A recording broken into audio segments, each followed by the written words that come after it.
Hello everyone, চলে এলাম নতুন একটা ভিডিও নিয়ে। এবছরে কোচিংয়ে সরস্বতী পুজোটা ঠিক কেমন কাটলো, আমার ভূমিকা তাতে কতটা ছিল সেটাই তোমাদের সাথে শেয়ার করব। দেখো, পুজোর দুদিন আগে হাতে ফর্দ নিয়ে 4 জন স্টুডেন্টকে নিয়ে প্রথমবার আমি যাব সরস্বতী পুজোর বাজার করতে। কারণ হাজব্যান্ড ছিল প্রচণ্ড ব্যস্ত, প্রত্যেকবার ওই যায়, এবছরের দায়িত্বটা ও আমাকেই দিয়েছে। তাই ভাবলাম চলো, দায়িত্ব যখন দিয়েছে দায়িত্ব তো পালন করতেই হবে।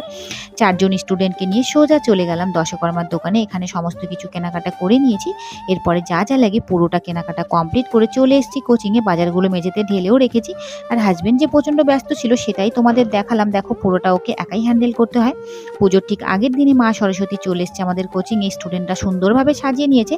পুজোর দিনে যেহেতু 23শে জানুয়ারি ছিল, তাই কিছু ফ্ল্যাগও এখানে লাগানো হলো। পুজোর দিনে সকাল সকাল আমি আর হাজবেন্ড রেডি হয়ে বেরিয়ে পড়েছি কোচিংয়ের উদ্দেশ্যে। ফাইনালি কিন্তু পৌঁছে গেছি কোচিংয়ে। আর এসে দেখছি ঘরটা কি সুন্দর স্টুডেন্টরা সাজিয়েছে। ওরা তখনও এসে পৌঁছায়নি। আর এদিকে রাধুনী বামন কিন্তু এসে রান্না করছে। আর আমার এবছরের লুকটা কেমন ছিল সেটাই তোমাদের একবার দেখালাম। দেখো, এই ছিল আমার ড্রেস, কেমন লাগছে জানিও। আর হাজবেন্ড এদিকে দেখো সরস্বতী মাকে একটা সুন্দর রজনীগন্ধার মালা পরিয়ে দিল। কি সুন্দর মালাটা! এদিকে কিন্তু আমাদের নেতাজিও পাশে রয়েছে, যেহেতু তার বার্থডে।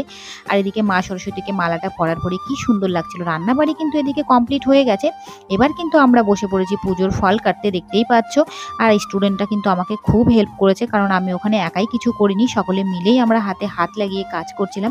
এদিকে তো সমস্ত কিছু পূজার জন্য জোগাড় কমপ্লিট। আর এদিকে যেহেতু নেতাজির বার্থডে ছিল, তাই স্যার কিন্তু আমাদের একটু বক্তব্য দিলেন। বক্তব্য কমপ্লিট হলেই কিন্তু আমাদের এবার পুরোহিত মশাই বসে পড়বে পুজোতে।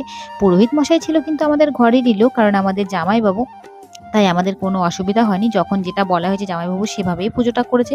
জামাইবাবু তো ফাইনালি জোর কদমে এদিকে পুজো শুরু করে দিয়েছে। এরপরে দেখো বিষ্ণুকে সুন্দরভাবে স্নান করিয়ে নিচ্ছিল। বিষ্ণুকে স্নান করিয়ে এবার কিন্তু মা সরস্বতীর চক্ষুদান শুরু হয়ে গেছে। চক্ষুদানের পরে দেখো মায়ের প্রাণ প্রতিষ্ঠাও হয়ে গেল। এরপরে কিন্তু এক এক করে সমস্ত আরতি কমপ্লিট হবে। আরতি কমপ্লিট হয়ে গেলেই কিন্তু আমাদের শুরু হয়ে যাবে পুষ্পাঞ্জলি। আমরা সকলেই ওয়েট করছিলাম যে কতক্ষণে পুষ্পাঞ্জলিটা হবে, কারণ পুজোটা আমাদের অনেকটাই দেরি হয়ে গেছিলো। তো ফাইনালি এদিকে হচ্ছে আরতি কমপ্লিট, পুষ্পাঞ্জলিও কমপ্লিট। বসে পড়েছে জামাইবাবু কিন্তু এবার হচ্ছে যজ্ঞ করতে। যজ্ঞটা পুরোপুরি হলে আমাদের এবছরের পুজো কিন্তু সম্পূর্ণ হয়ে যাবে। যজ্ঞ প্রায় শেষের দিকে, দেখতেই পাচ্ছ তোমরা। সুন্দরভাবে যজ্ঞটাও হচ্ছিল। আর কি সুন্দর যজ্ঞের এই শিখাটা দেখো কি সুন্দর উঠছিল। ফাইনালি কিন্তু আমাদের যজ্ঞ কমপ্লিট হয়েই গেছে। দেখো, এবার কিন্তু আমরা সকলেই যজ্ঞের একটা করে ফোঁটা পড়ে নেব। জামাইবাবু সকলকেই যজ্ঞের ফোঁটা দিয়ে দিয়েছিল। এবার চলো খাওয়া দাওয়ার ব্যাপারটাও তোমাদের একবার দেখিয়ে দিই।